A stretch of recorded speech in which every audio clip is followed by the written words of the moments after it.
benim tek şahsi hazinem. Atım, kılıcım, abdest ibriğim, bir de seccademdir.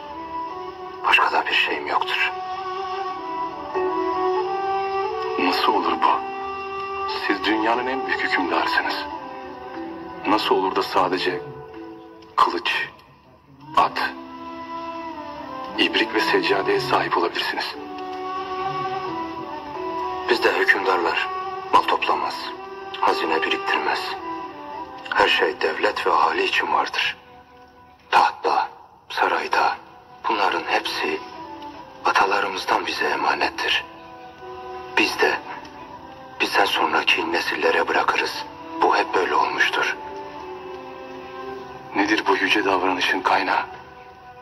Alemlerin efendisi Hazreti Muhammed'dir.